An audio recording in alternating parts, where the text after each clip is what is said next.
Chapter 3 My Father Finds the Island. My father hid in the hold for 6 days and nights. Twice he was nearly caught when the ship stopped to take on more cargo. But at last he heard a sailor say that the next port would be Cranberry and that they'd be unloading the wheat there. My father knew that the sailors would send him home if they caught him, so he looked in his knapsack and took out a rubber band and the empty grain bag with the label saying Cranberry. At the last moment, my father got inside the bag, knapsack and all, folded the top of the bag inside, and put the rubber band around the top.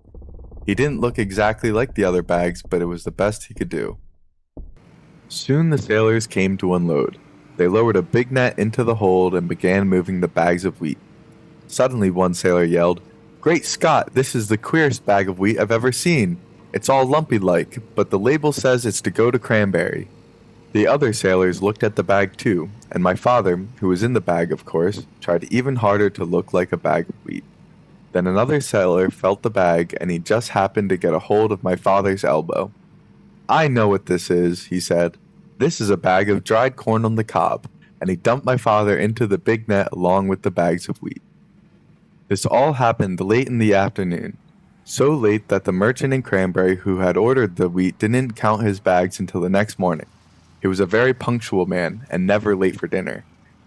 The sailors told the captain, and the captain wrote down on a piece of paper that they delivered 160 bags of wheat and 1 bag of dried corn on the cob. They left the piece of paper for the merchant and sailed away that evening. My father heard later that the merchant spent the whole day counting and recounting the bags and feeling each one trying to find the bag of dried corn on the cob. He never found it because as soon as it was dark, my father climbed out of the bag, folded it up, and put it back in his knapsack. He walked along the shore to a nice sandy place to lay down to sleep.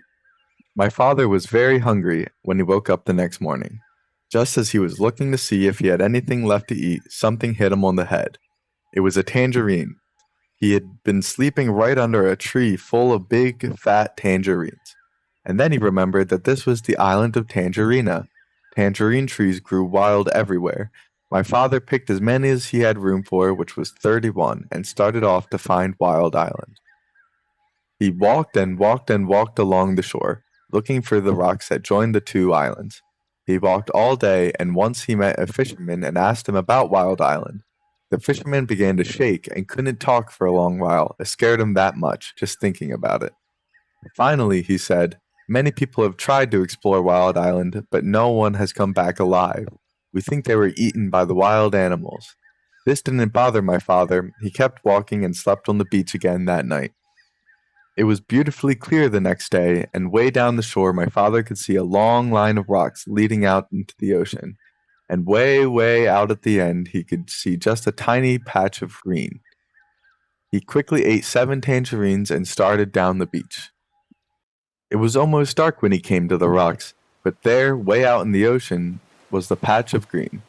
He sat down and rested a while, remembering that the cat had said, "If you can, go out to the island at night, because then the wild animals won't see you along the rocks, and you can hide when you get there."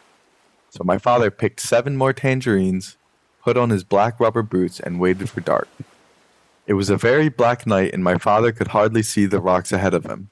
Sometimes they were quite high, and sometimes the waves almost covered them, and they were slippery and hard to walk on. Sometimes the rocks were far apart, and my father had to get a running start and leap from one to the next. After a while, he began to hear a rumbling noise. It grew louder and louder as he got nearer to the island. At last, it seemed as if he was right on top of the noise, and he was. He had jumped from a rock onto the back of a small whale who was fast asleep and cuddled up between 2 rocks. The whale was snoring and making more noise than a steam shovel. So it never heard my father say, "Oh, I didn't know that was you." And it never knew my father had jumped on its back by mistake.